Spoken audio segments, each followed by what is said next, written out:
ఇది ప్రజాస్వామ్యంలో ఎలక్షన్స్లో ఇట్లాంటి గొడవలు వచ్చినప్పుడు శాంతియుతంగా చేసుకోవాల్సిన అవసరం ఉంది. కానీ ఇటువంటి పరిస్థితులు తలెత్తాయని కూడా మేము ఎక్కడా కూడా అనుకోలేదు.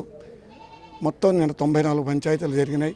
ఎక్కడ కూడా చిన్న చిన్న సమస్యలు తప్ప సమస్య రాలేదు. ఒక వీరాయపాలెం పంచాయతీలోనే ఇటువంటి సమస్య ఎదురైంది.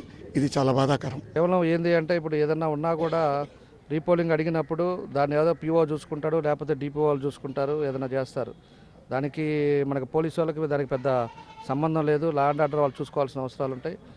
ఆయన ఆ టైంలో ఆయన ఎందుకు ఆ విధంగా బిహేవ్ చేశాడో, లేకపోతే వీళ్ళు ఏం జరిగింది అనేది కూడా రేపు ఎంక్వైరీలో చేస్తామని చెప్పేసి కూడా చెప్తున్నారు.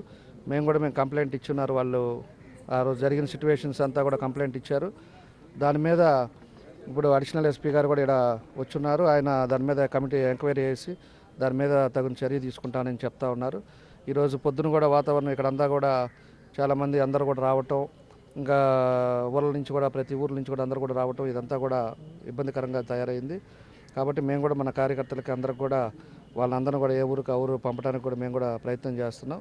ఇంకా కొంతమందిని అయితే తీసుకొచ్చి లోపల పెట్టున్నారు. వాళ్ళని కూడా చెప్పున్నాం. ఇప్పుడు అడిషనల్ ఎస్పీకే చెప్పున్నాం.